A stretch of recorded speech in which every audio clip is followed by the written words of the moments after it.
నా మీద ఉంది సార్ తీసుకుంటారు. నాకు కల సార్ 24 సంవత్సరాల్లో కట్టిన ఆ ఇంటిని నేను ఎలా బాధపడుతున్నా తెలియాలి సార్ మీకు అందరికీ. నాలాంటి వాళ్ళ మీద నేనేం చేశాను సార్? దేశానికి సేవ చేసి రావడం తప్ప సార్ ఇది. పవన్ కళ్యాణ్ గారు డిప్యూటీ చీఫ్ మినిస్టర్ అక్కడ మాట్లాడడం కాదు, న్యాయం కోసం మహిళలకి న్యాయం చేస్తాను, పబ్లిక్ కి న్యాయం చేస్తాను. నేను ఈ ఇలాంటి మాటలన్నీ విని ప్రజలు నీకు ఆంధ్రప్రదేశ్ ప్రజలు అందరూ నీకు ఓటేశారు. న్యాయం జరగాల, గవర్నమెంట్ న్యాయం చెయ్యాలా.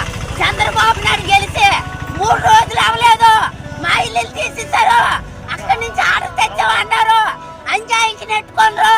అయితే ఊర్లు అలాగే తీసేస్తానరా, దేశాలు అలాగే తీసేస్తానరా. జగన్ గెలిచినప్పుడు ఇల్లు తీసేశారా, జగన్ గెలిచినప్పుడు ఊరిని తీసేశారా, జగన్ గెలిచినప్పుడు ఆడవాళ్ళు అన్యాయం చేశారా. ఎందుకు ఈ ప్రభుత్వం వచ్చి మమ్మల్ని తీసేయడానికి?